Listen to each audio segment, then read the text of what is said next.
il y a unicité du P et unicité du lambda, qui est une sorte de généralisation de la première valeur propre. Hein. Donc, théorème. Si je prends un B qui est dans L infini, dans RT fois Rx, il existe un unique P et on va dire un couple P lambda tel que dP sur dt plus A étoile P est égal à lambda fois P, étant entendu que lambda dépend du temps, que ça c'est pour x dans D, pour t réel, et que P est positif dans D, positif ou nul d'ailleurs, mais que surtout le point important, c'est qu'on a normalisé l'intégrale de P de t est égale à 1, quel que soit le temps.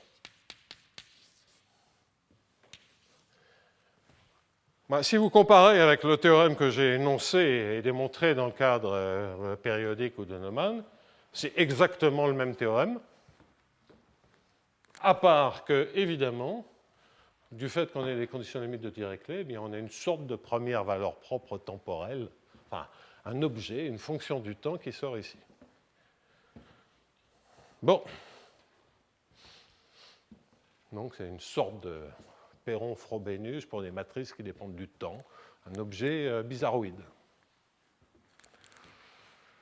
Alors, démonstration n'est pas simple, même l'existence, il y a des petits. Je n'ai pas tout démontré là. Je voudrais vous expliquer quelques étapes d'unicité, mais comme je vois l'heure qui tourne rapidement et que je ne veux certainement pas y consacrer 2 séances, je vais surtout d'ores et déjà vous montrer à quoi ça sert. Parce que ça motivera peut-être un peu pour se lancer dans une démonstration un peu pénible. Un peu pénible parce que la démonstration simple qui était basée sur ce que je faisais dans les problèmes périodiques s'effondre complètement à cause des valeurs propres, des choses comme ceci. Donc il n'y a pas les oscillations, ça ne sert plus à rien. Donc il faut faire quelque chose d'autre, quelque chose de totalement différent. Ça contient comme cas particulier le théorème de Krein-Rootman, appliqué à ceci, parce que l'unicité vous dit que si les coefficients sont indépendants du temps, le P par unicité est indépendant du temps, et donc il y a une première valeur propre. Dans le théorème de Krein-Rootman, montrait qu'il y a une unique fonction propre, il y a une première valeur propre et il y a une unique fonction propre, un unique P normalisé. Donc ça contient Krein-Rootman et l'unicité dedans. Bon. Les démonstrations, ce n'est pas très compliqué, mais il y a une vraie démonstration pour démontrer, même Perron-Frobenius, il y a des choses à dire. Ce n'est pas un argument simple, juste de comparaison. Il y a toujours des démonstrations à faire qui ne sont pas tout à fait négligeables. En plus, là, ça dépend du temps, donc a priori, on est complètement paralysé, on n'a aucune technique. Point. Si on essaie de refaire Perron-Frobenius, ça s'effondre lamentablement, donc il faut inventer autre chose. Bon, alors ça, on met ça de côté, on se dit que si le résultat est vrai, on doit bien être capable de faire une démonstration. Malheureusement, ce n'est pas toujours aussi simple que ça, mais on peut toujours l'espérer. Et donc, voyons à quoi ça sert. Donc, je reviens en arrière et je vais parler d'application de ce théorème. Je ne le dis pas, je ne l'écris pas, je me contente de le dire oralement, mais les corollaires, et j'ai commencé à le dire en faisant le lien avec Krein-Rootman, c'est que, évidemment, si B est périodique, P est périodique, si B est indépendant du temps, P est indépendant du temps, et c'est la première fonction propre. Si B est presque périodique, P est presque périodique, c'est l'unicité, c'est toujours pareil. Si B est aléatoire stationnaire, c'est-à-dire toujours, quand on translate en temps, on a toujours la même loi, P est aléatoire stationnaire, etc., etc. Toutes les propriétés temporelles, toute la structure temporelle de P se reflète comme si P était, entre guillemets, égal à B ou une fonction ponctuelle, une fonction locale de B. évidemment, ce n'est pas local, ça demande, pour déterminer P, il faut connaître B partout. Mais grâce à l'unicité, toutes les propriétés temporelles de B sont immédiatement transférées à P. Ensuite, il y a plein de résultats de comparaison. Bon, on pourrait faire un cours entier là-dessus, ça n'aurait pas beaucoup d'intérêt. Est-ce que ça sert à quelque chose? Bonne question que je m'étais posée la semaine dernière. J'ai dit c'est une curiosité. Est-ce qu'on peut vraiment s'en servir? Alors, donc pour ça, j'ai besoin de rappeler, donc, dans le cas avec feedback, des problèmes de contrôle stochastique. Et donc, je vais en rappeler deux. Des problèmes de contrôle stochastique avec pour des processus qui sont conditionnés par le fait que lorsque je regarde le processus à l'instant t, je le conditionne par le fait qu'il ne soit pas encore sorti à cet instant du domaine. Donc, on avait vu deux exemples qui revenaient à minimiser l'intégrale de PG divisé par l'intégrale de P. Ça, c'était P, pardonnez-moi, à l'instant grand T. Sur tous les contrôles alpha de T et de X qui sont majorés par 1 presque partout, par L, où P résout une équation de Fokker-Planck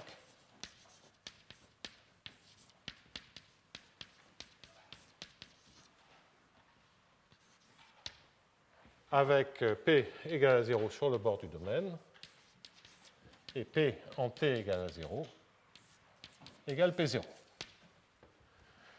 Et donc j'avais écrit le MFG correspondant à ce problème de contrôle optimal de Fokker-Planck pour résoudre ce problème-là de contrôle avec des processus conditionnés par le fait de ne pas être sortis à l'instant où on les regarde. Un deuxième exemple, c'était de minimiser 1/2 de alpha 2 plus F fois P de T, divisé par l'intégrale de P de T, et intégrer ceci de 0 à grand T.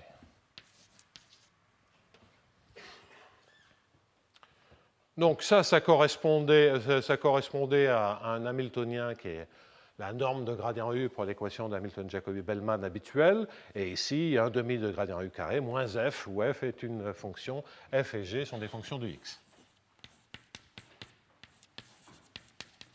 Alors, je pourrais les prendre dépendant du temps, mais ce qui m'intéresse, c'est de comprendre si la structure du problème limite, donc évidemment là, on a la même équation de Fokker-Planck pour dp sur dt. On n'a plus la contrainte, mais on a la même équation.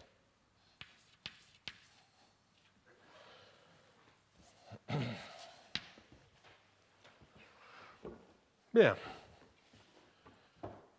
Alors, vous voyez bien que ce qui importe, c'est la normalisation et le quotient. De sorte que c'est vraiment l'opération qui consiste à passer, là le temps devient long, là essentiellement, c'est évidemment, la question que je me pose, c'est faire tendre t vers l'infini. Qu'est-ce que je récupère? Ce qui est de plus en plus intéressant, puisque je vous rappelle que là, c'est de dire que j'ai conditionné par le fait que je ne suis pas sorti, enfin que le processus sous-jacent n'est pas encore sorti à l'instant grand T. Faire tendre grand T vers l'infini, c'est dire que on veut essentiellement qu'il soit jamais sorti. Et ça, c'est un événement de mesure nulle. Il finit toujours par sortir. Donc on conditionne par des événements de plus en plus rares.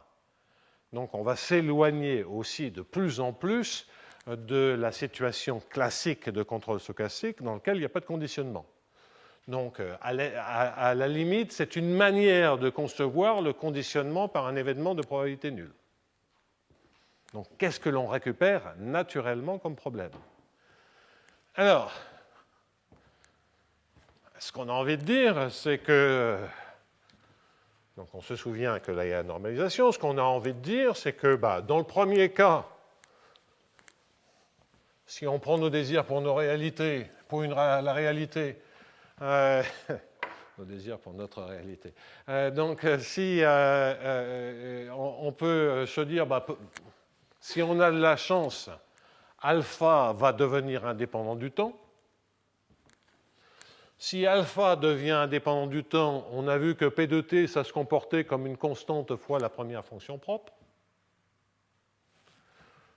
Donc, si pour le contrôle optimal devient indépendant du temps,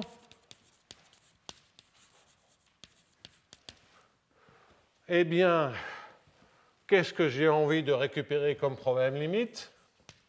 C'est minimiser l'intégrale de P, je vais peut-être l'écrire P infini fois G, ou sur tous les alphas,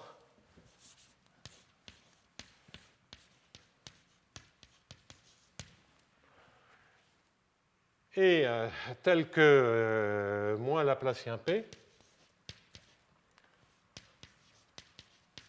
plus divergence de alpha P est égal à 0. Oh, pas égal à 0, est égal à lambda 1 qui dépend de P, de alpha, pardon. Donc je choisis un contrôle, c'est-à-dire un champ de vecteurs. Il ne dépend plus que de x maintenant.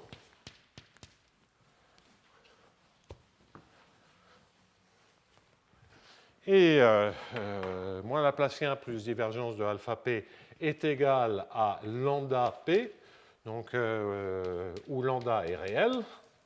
L'intégrale de P vaut 1, et P sur le bord de D est égal à 0. Donc pour chaque alpha, je construis la première fonction propre, c'est mon P infini, qui est devenu P, pardonnez-moi. Et après, je minimise simplement une forme linéaire, qui est l'intégrale de P infini G. Alors ça, c'est un MFG, c'est un MFG que l'on connaît bien. Et je vais expliquer dans un instant pourquoi essentiellement il a une solution unique. Alors qu'on démarre de problèmes ici, avec conditionnement, où il n'y a pas unicité des solutions. Bon. Évidemment, il y a un gros si entre les deux. Alors la réponse est que ça va être vrai, mais qu'on ne va pas démontrer que les contrôles sont indépendants du temps. On va regarder les problèmes qui dépendent du temps avec les solutions éternelles, et comme il y aura unicité, ça sera indépendant du temps, et on aura conclu. Donc il y a tout un contournement par ce gros morceau qui est là. C'est intéressant de regarder le deuxième problème, parce que c'est plus du problème ergodique. Donc si on se dit que alpha est indépendant du temps, le P de t il va se comporter comme le P infini. Donc on a envie de dire que ça, c'est indépendant de petit t, donc ceci se comporte comme grand T fois. Donc dans ce premier exemple, on a envie de dire que ça se comporte comme ceci, quand t tend vers l'infini. Mais évidemment, lorsque j'ai une intégrale de 0 à grand T, c'est 1 sur T le minimum, okay, dont on peut se dire, maintenant, si ça devient quelque chose qui est indépendant du temps, hein, toute cette quantité-là, si on pense que ça devient indépendant du temps parce que le alpha devient indépendant du temps, f est lui-même indépendant du temps, et p de t divisé par l'intégrale de p de t, ça tend vers p infini. Donc l'intégrale de 0 à t, ça tend vers, c'est comme t fois la limite. Donc on peut se dire que 1 sur t minimum, si le contrôle optimal devient indépendant du temps, tend vers, quand grand T tend vers l'infini, vers le minimum. Donc je vais plutôt regarder le deuxième problème, parce que comme ça permettra bien de voir les questions d'unicité. Ça tend tout simplement vers ceci, c'est plus simplement une forme linéaire, puisque vous voyez que le alpha détermine le P infini, mais qu'il y a un coût moyen dans la mesure stationnaire du contrôle. Si on n'avait pas de contraintes, etc., le alpha carré, 1/2 de alpha carré P infini, ça serait un terme typique de transport optimal. Bon, vous avez un coût spatial, mais c'est grosso modo un coût de transport. À part que ici, il y a des mesures stationnaires, c'est avec des conditions aux limites de Dirac-Leigh. Bon, bref, c'est du contrôle optimal d'équations elliptiques. Ça a une interprétation, si on veut écrire les conditions d'optimalité, ça a une interprétation de MFG, mais c'est un problème de contrôle optimal. Alors, je réécris, mais c'est évidemment la même, moins Laplacien P infini plus divergence de alpha P infini est égal à lambda P infini avec lambda réel. L'intégrale de P infini est égale à 1 et P infini sur le bord de D est égal à 0. Bon, alors,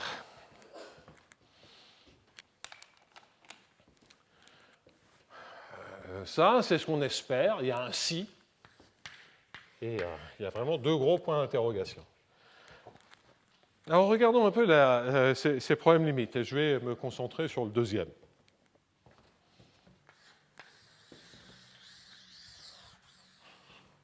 Parce que dans le premier, il y a une histoire de dégénérescence, là où le gradient s'annule. Bon, on va faire simple et pour essayer de comprendre où on va. Donc, ce que j'ai fait dans des problèmes dépendants du temps, c'est également totalement classique pour ces contrôles optimales de dp, et qu'on ait un problème aux valeurs propres ou pas, ça ne change rien. C'est que la condition d'optimalité, cela va être de dire que alpha est égal à... On a fait des choses comme ceci.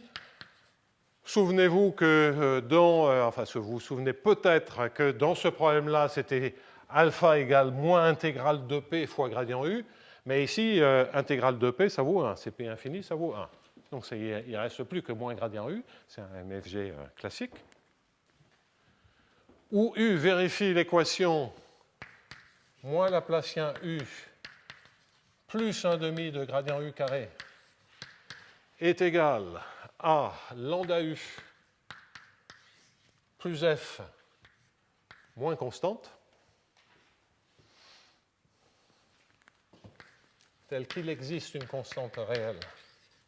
Bon, ça, c'est l'équation d'Hamilton-Jacobi-Bellman ergodique, mais autour, enfin sur la première valeur propre, c'est autre chose, hein, c'est un objet pas tout à fait classique du point de vue de l'identification des problèmes. Mais bon, on a ce lambda U. Grosso modo, les premières valeurs propres, premières fonctions propres, ça apparaît toujours avec un terme supplémentaire dans l'équation, qui est un lambda U qui ne va pas changer grand-chose. Et le U, il est fondamentalement défini à une constante près, parce que vous voyez que si vous rajoutez une constante ici, ça veut dire que vous modifiez la constante C. Donc l'intégrale de U vaut 0. Ça, c'est une manière de normaliser. Oui, je ne sais plus si c'est U ou UP infini qui vaut 0. On verra dans l'unicité ce qui est le plus simple.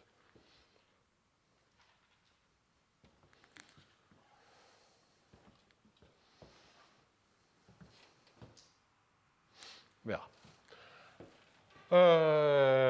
Donc, intégrale de U égale à 0. Moins Laplacien, c'est à une constante près. Après, je pourrais toujours changer la normalisation. Moins Laplacien P infini plus divergence de alpha P infini est égal à lambda P infini avec intégrale de P infini vaut 1, P infini positif, et puis les conditions limites de Dirichlet, c'est-à-dire U égale P infini égale 0 sur le bord.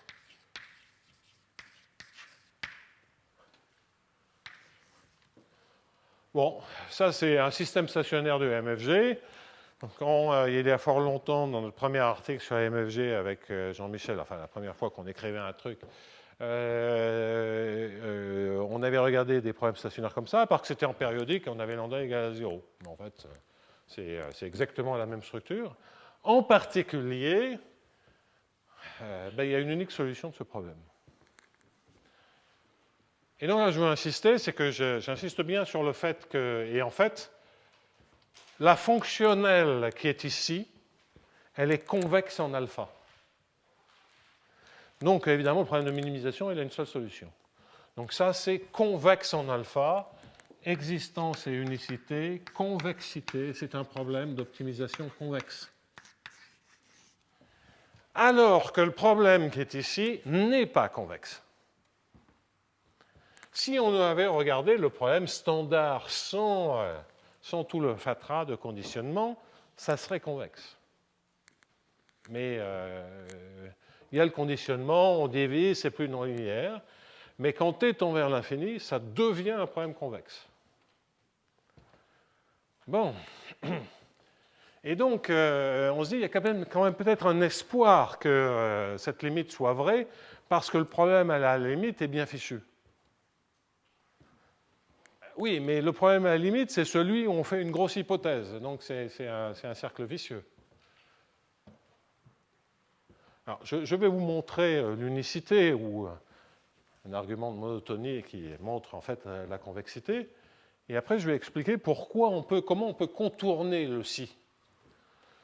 Donc, si vous voulez, ça, c'est en tout cas dans les situations où les MFG relèvent d'un problème de contrôle optimal.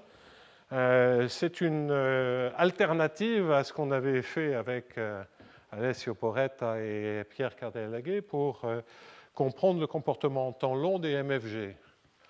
Donc, on avait certes besoin, pour comprendre le comportement en temps long, de faire une hypothèse sur le problème limite, afin d'avoir des hypothèses structurelles pour que formellement le problème stationnaire soit bien un problème convexe, soit un problème avec une forte unicité. Mais il fallait qu'on ait les mêmes structures sur le problème en horizon fini, et puis démontrer qu'on avait suffisamment d'estimation pour faire le passage à la limite. Donc c'était une démonstration assez technique qui donnait aussi des informations assez précises, mais une démonstration qui requiert beaucoup d'hypothèses. Là, en fait, on va mettre en place un autre type de démonstration qui passe par ces objets généralisés et dans lequel, en revanche, il n'y a presque plus rien à faire. Je vous l'explique. Et je parle de l'unicité. En effet, si je prends le premier exemple.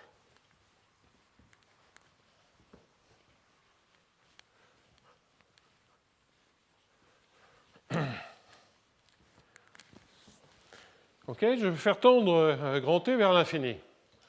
Je prends un alpha quelconque, je prétends que ça, maintenant, il est très facile de vérifier, que ceci converge vers l'infimum de l'intégrale de P de 0 fois G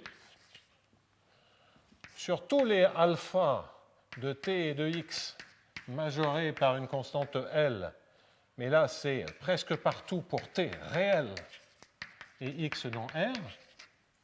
Oui, je fais tendre vers l'infini en considérant que mes alphas, ils sont quelconques définis de moins l'infini à plus l'infini. Là, j'ai rien à dire, puisque qu'est-ce que je fais? C'est que je mets le centre, l'origine du temps, je le mets en grand T. Point. Donc ça devient la valeur en 0.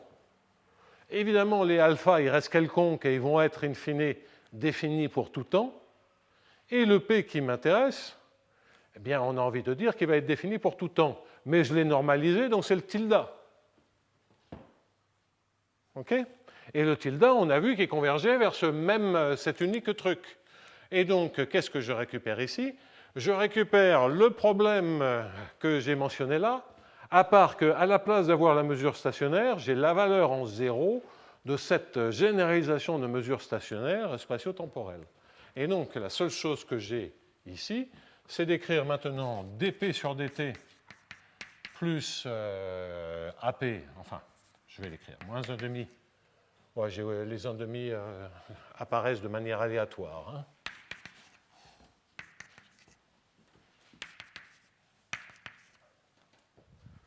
Bien, moins 1,5 Laplacien P plus divergence de alpha P est égal à 0, avec P positif ou nul, avec P sur le bord est égal à 0, et puis intégrale de P de T est égal à 1. Et donc, il manque le lambda P, évidemment.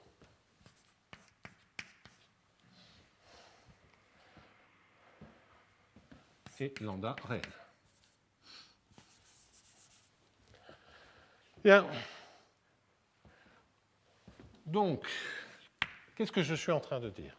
Je suis en train de dire que ce passage à la limite, essentiellement, au vu de ce qui est dit ici, ne présente aucune difficulté, puisque c'est simplement de faire une translation en temps et de mettre l'origine de temps à un temps très lointain, à savoir grand T.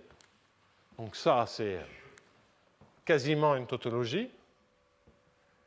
Et que maintenant, on est en train de se dire, est-ce que sur ce problème d'optimisation, il existe un minimum où le minimum est indépendant du temps? Si le minimum alpha est indépendant du temps, eh bien j'aurais démontré que c'est le bon problème. Et pourquoi le minimum serait indépendant du temps? C'est simplement de dire est-ce qu'il y a un unique minimum? S'il y a un unique minimum, l'invariance par translation du temps dit que le minimum doit être indépendant du temps. Donc je répète, ça c'est grâce au théorème. Maintenant, si unicité, en d'autres termes, si problème convexe, alors, comme je peux dire que si je prends un alpha optimal décalé de n'importe quel temps est encore optimal, entraîne que alpha optimal est indépendant du temps. Parce que s'il est unique, ça veut dire que les translatés du temps sont égaux à lui-même. Donc c'est une manière dans laquelle on ne démontre jamais quelque chose de dur en contournant complètement la difficulté grâce à ces sortes d'états stationnaires spatio-temporels. Donc, pour cela, il faut avoir l'unicité. Donc si c'est indépendant du temps, vous voyez, le problème se réduit, c'est à nouveau ce que je disais tout à l'heure, ça se réduit à un problème réellement de fonction propre et on retombe sur notre MFG habituel.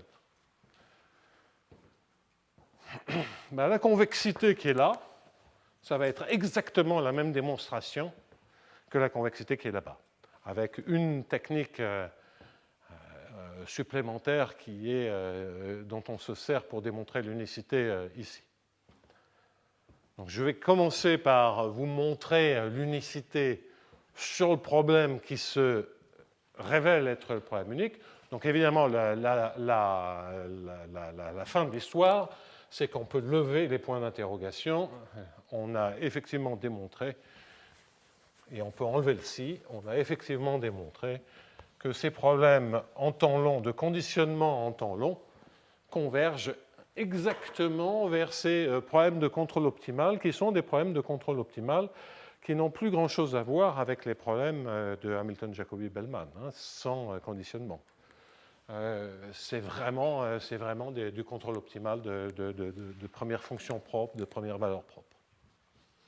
Et c'est normal parce qu'on conditionne par un événement dont la probabilité tend exponentiellement vite vers zéro, donc c'est quelque chose d'autre qui apparaît. Et en tout cas, ça permet de démontrer rigoureusement le comportement en temps long grâce à l'unicité. Voilà. C'est long, tout ce que je dois vous raconter. Alors, je vais vite faire l'unicité pour les MFG et expliquer un peu la technique d'unicité ici.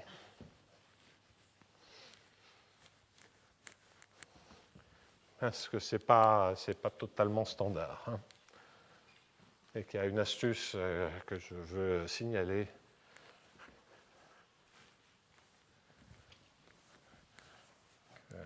Qui est dû à Luc Tartare et qui n'est pas bien connu, mais qui est sur ces théorèmes style Perron-Frobenius, est vraiment une très très belle astuce. Quoi qu'il en soit. Prenez deux solutions. On veut démontrer l'unicité ici. Donc, U, P infini. U, P infini, lambda, C, etc. Une autre solution, V, Q infini, mu, D. Et puis, on veut démontrer que tout ça, c'est unique. Alors, les démonstrations sont des démonstrations assez standards qui consistent à D pour les MFG, qui consistent à multiplier à regarder l'équation satisfaite par U moins V et à la multiplier par P infini moins Q infini, à rajouter l'équation en P infini moins Q infini, multipliée par U moins V. Bon, alors je ne vais pas faire les démonstrations détaillées, car le temps me manque, mais c'est les démonstrations standard, les termes supplémentaires vont se virer grâce aux différentes contraintes que l'on a mises. Et on récupère exactement, donc c'est la démonstration standard de l'unicité pour les MFG. Donc démonstration standard. Bon, il faut vraiment détailler, mais il n'y a pas de difficulté particulière. Dans les quelques minutes qui me restent, je vais vous parler surtout de l'unicité ici, en vous donnant le principe. Puis la semaine prochaine, on attaquera un sujet totalement nouveau, tranquillement. Là, je veux vraiment finir aujourd'hui. Bien, allez, j'efface tout ça et je finis.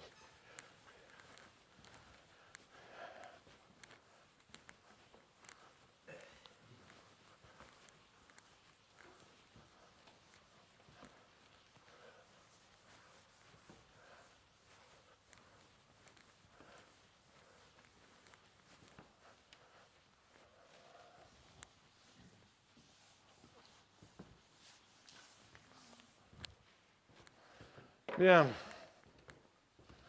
Alors, la démonstration de ceci, qu'est-ce que l'on peut en dire? Donc, supposons qu'on ait une solution P et une autre solution Q qui vient avec un certain mu.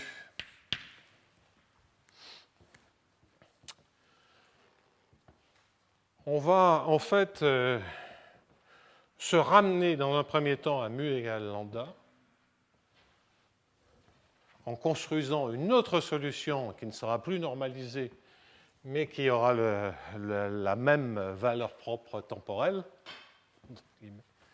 donc le même lambda, et puis conclure que à ce moment-là, le nouveau P et le Q transformé sont égaux, et ça suffira à conclure. Donc c'est ça la technique de démonstration. Donc c'est transformer Q tilde lambda solution. Et maintenant, l'intégrale de Q tilde sera différente de 1. Et démontrer que P sera pas forcément égal à 1, il n'y a plus de normalisation. Et démontrer que P est identiquement égal à Q tilde. Et donc, ça voudra dire que comme P est de masse 1, Q tilde est de masse 1, et ça voudra dire que Q tilde est égal à Q, on aura démontré, on aura conclu. Donc, la première observation, c'est que si on a un P lambda, on peut trouver une solution éternelle U lambda pour le problème dual. Donc ça, c'est de la dualité, ce n'est pas très compliqué.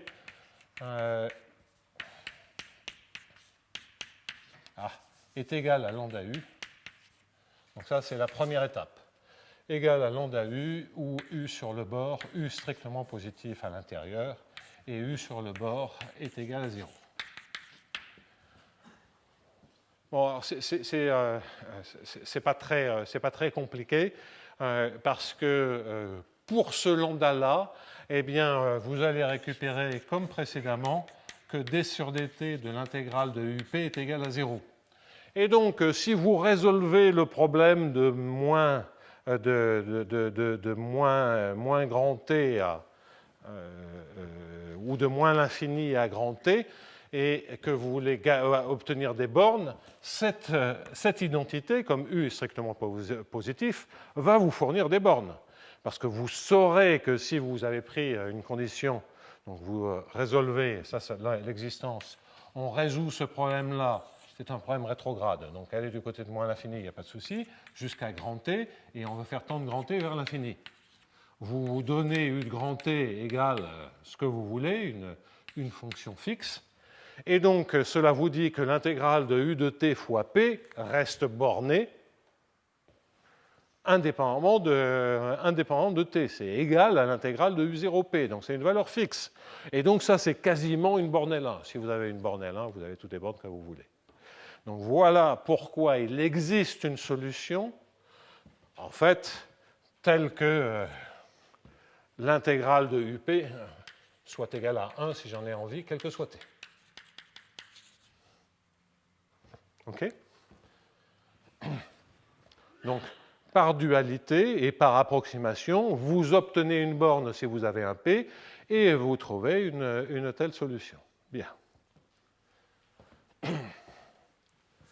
Ensuite, si vous regardez d sur dt de l'intégrale de U, le U c'est celui associé au P, mais vous lui appliquez le Q.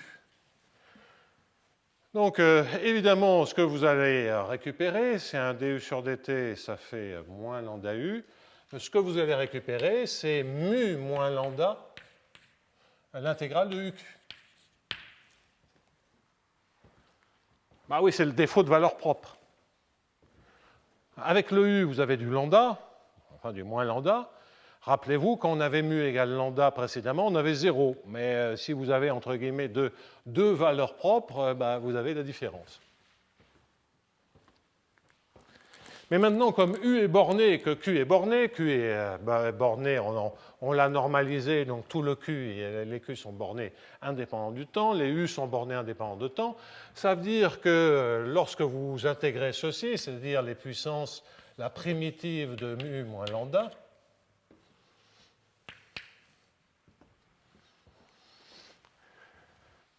donc si je fais de S à T, et que ici je mets mu moins lambda, donc il faut que je mette un moins, et je dois avoir ici l'intégrale de U de S, Q de S,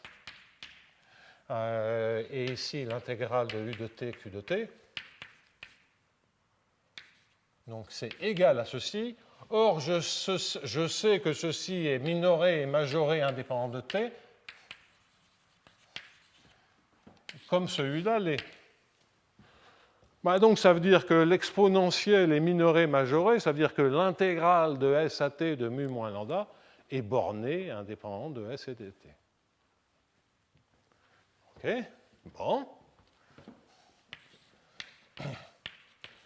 Donc vous voyez bien, tout à l'heure j'ai laissé un peu de côté des bornes sur lambda n, des bornes, vous voyez quelles sont les techniques qui peuvent montrer que les primitives sont bornées. Bon. Et donc, ça veut dire que maintenant, si vous corrigez Q de S, Q de T, par e puissance intégrale de 0 à T de lambda moins mu, ça, c'est quelque chose de borné. J'ai un nouveau Q tilde qui est borné. Donc ça, c'est la troisième étape. Q tilde qui est toujours borné. Vous voyez que la masse n'est plus nécessairement 1, que l'intégrale de Q tilde est donnée par exponentielle de l'intégrale de 0 à t de lambda moins mu. Mais maintenant, Q tilde vérifie la même équation que P, à savoir dQ tilde sur dt plus AQ tilde est égal à lambda Q tilde. Et Q tilde est borné éternellement. Évidemment, strictement positif, c'est la même chose qu'avant. Bon. Et donc maintenant, lorsqu'on a le même lambda, intervient une astuce que j'étends à des cadres comme ça, temporels, une astuce qui est due à Luc Tartare, qu'il m'avait mentionné, je m'en étais... je pense, jamais servi. Après, je l'ai mentionné, toujours en citant évidemment Luc, à différents auteurs qui les ont écrites et qui se sont ensuite disputés la paternité de l'idée, alors que je leur avais donné l'idée de Luc Tartare. Ça m'a beaucoup amusé de voir les gens beaucoup s'énerver en disant c'est moi le premier. Oui, à part que chacun disait dans l'article qu'on remerciait Pierre-Louis Lyons de leur avoir mentionné l'idée de Luc Tartare. Donc ça, j'ai trouvé, du point de vue social, j'ai trouvé ça très, très, très drôle. Donc, cette idée de Luc Tartare va consister à introduire un autre objet que je vais appeler f, qui est, vous pouvez prendre des puissances quelconques, qui est la racine carrée de p fois q tilde. En fait, c'est lorsque vous prenez deux fois, lorsque vous avez des problèmes de première fonction propre dans les trucs de Krein-Rootman, donc c'est de prendre la racine carrée du produit des premiers vecteurs propres. Racine carrée, ça ne joue aucun rôle, hein, c'est puissance θ 1 moins θ. Donc derrière, ce qu'il y a de caché, c'est des histoires de log concavité des logs. Donc, a posteriori et probabilistiquement, c'est très naturel de faire ça. Mais les bonnes idées, on peut toujours comprendre a posteriori pourquoi c'était très naturel. Au démarrage, c'est une super astuce. Donc, alors, pourquoi c'est une super astuce? C'est que lorsque vous regardez l'équation satisfaite df sur dt plus af moins lambda f, puisque maintenant on a ces deux équations, ben vous allez avoir si c'était des opérateurs purement de dérivation, ben vous auriez quoi? Vous auriez la dérivée, donc je le fais vite, ça fait dp sur dt plus ap. Et donc, c'est que vous avez dérivé cette racine carrée, ce produit, enfin, c'est le produit des racines carrées. Donc, ce que vous avez fait, c'est que vous multipliez ceci par racine de q tilde divisé par racine de p et 1,5. D'accord? Bien. Le moins lambda f, je le mets là. Et il y a évidemment un truc symétrique qui est plus 1,5 de dq tilde plus aq tilde. Racine de p divisé par racine de q tilde. Et puis, ça c'est vrai si on n'a que des dérivées premières, mais il y a des dérivées secondes. Alors, ces dérivées secondes, quelles sont-elles? C'est lorsqu'on dérive ce terme-là en dérivant d'abord p, puis ensuite q tilde. Bon, le calcul est un peu longué, enfin avec Laplacien ou la dérivée seconde, ce n'est pas très compliqué. Oui, allez, je fais ce calcul-là et puis je vous explique comment on s'en tire. Donc, lorsque vous dérivez racine de p q tilde, donc je fais comme si on était en dimension 1, ça sera plus simple. Racine de q tilde sur p plus qx racine de p sur q tilde. Ensuite, je dois redériver ceci parce que le terme en pxx, il est dans l'opérateur. Donc les termes supplémentaires avec le signe moins, ce sont ces termes-là. Bien. Alors, racine de p est une fonction concave. Donc lorsqu'on dérive deux fois l'aspect racine carrée, c'est ce qui va se passer ici quand dans ce rapport de racine, je dérive la racine de p qui est en bas. Je vais donc récupérer plus 1,5 de px carré, racine de q tilde, divisé par racine de p au cube. Bon. Par symétrie, je vais récupérer l'autre terme, et donc j'écris tout de suite ceci. Ça me fait plus 1,5 de gradient p carré, racine de q tilde divisé par racine de p au cube, plus 1,5 de gradient q tilde au carré, racine de p divisé par racine de q tilde au cube, ça peu importe. Et enfin, le terme produit qui va apparaître maintenant avec un 1,5 du racine. Il s'agit de dériver le q tilde de ça et le q tilde ici et le p là. Donc il y a un 1,5, mais j'en ai deux, donc ça m'en fait moins 1. Quoi? Px q tilde x divisé par 1 sur racine de p, racine de q tilde. Donc je l'aurais écrit là, et tous les termes y sont. Je l'ai fait très très vite, mais il n'y a pas de difficulté. Donc le terme supplémentaire que vous récupérez, c'est un moins gradient P scalaire gradient Q tilde divisé par racine de P racine de Q tilde. Ouf, on y est. Et donc ce que vous observez, c'est que ça, c'est positif ou nul, c'est un double carré essentiellement. Et de quoi ça provient? Ça provient de la concavité de l'opération racine carrée.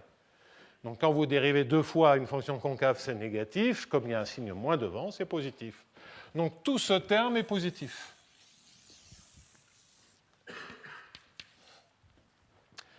Et en fait, on peut exactement mesurer quel est ce terme.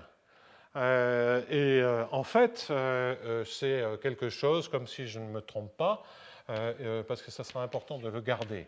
C'est un racine de PQ tilde, si je ne me trompe pas, de gradient P divisé par racine de P au carré, c'est-à-dire P racine de P. Je pense que c'est gradient de racine de P avec des constantes à établir, divisé moins gradient de racine de Q tilde au carré, donc un quart, un huitième, donc c'est 2 fois ça. Je pense que c'est exactement ceci. Je vérifie que ça me donne à peu près ce que je veux, et on va dire que oui. Allez, donc vous voyez que le terme supplémentaire est exactement ceci. Quant aux autres termes, ça me fait lambda P, ça me fait lambda Q tilde, et vous voyez que les trois autres termes, c'est l'aspect fonction propre. Ils s'en vont exactement, c'est lambda sur 2 fois F, plus lambda sur 2 fois F, moins lambda F. Donc, en d'autres termes, je l'ai fait très vite parce que je manque de temps. Vous prenez la racine carrée, c'est essentiellement encore une fonction propre si vous avez deux fonctions propres, mais vous récupérez un terme qui mesure la concavité, et ce terme, on va le garder. Donc la moralité des choses, c'est que c'est la fin de la troisième étape, c'est qu'on va trouver que df sur dt plus AF est égal à lambda F plus un terme de dissipation, un terme positif, D, que je vais conserver, qui est un signe. Vous reprenez votre U, c'est la cinquième étape. Vous reprenez le U et vous écrivez d sur dt de l'intégrale de U de f. Ben, ça, le même lambda, c'est toujours l'histoire des valeurs propres. Donc, d sur dt d'intégrale de UF, ça devrait valoir 0, à part que ici, vous avez un terme supplémentaire qui est UD. Et U est strictement positif et D est positif ou nul. Comme ceci est borné, ça vous dit que la dissipation, que l'intégrale que la dissipation qui est là, ou la création, est bien de moins l'infini à plus l'infini, l'intégrale de UD est finie. Bon. Fin de la cinquième étape. Sixième étape, c'est une démonstration un peu longue. Sixième étape, vous allez regarder du côté de moins l'infini. Si l'intégrale est bornée, et puis c'est un truc positif, ça veut dire que l'intégrant tend vers 0 essentiellement du côté de moins l'infini. Il faut sortir de l'unicité quelque part. Tout à l'heure, on s'en était sorti avec l'oscillation, en se disant on n'a pas besoin de savoir ce que c'est parce que les U ils sont constants. Ici, c'est beaucoup plus compliqué, mais il faut qu'on sorte de l'unicité un peu du côté de moins l'infini. Et donc, qu'est-ce qu'on est en train de dire? Eh bien, on est en train de dire que pour t très négatif, en fait, c'est des sous-suites. Bon, il y a de l'équicontinuité de cette intégrale, donc c'est vraiment toute la famille qui tend vers 0 en moins l'infini et en plus l'infini, mais peu importe. Et donc, qu'est-ce qu'on en déduit? On en déduit que l'intégrale de UD tend vers 0 quand le temps tend vers moins l'infini. Bon, le U, il reste toujours minoré, majoré localement, donc ça veut dire que D tend vers 0.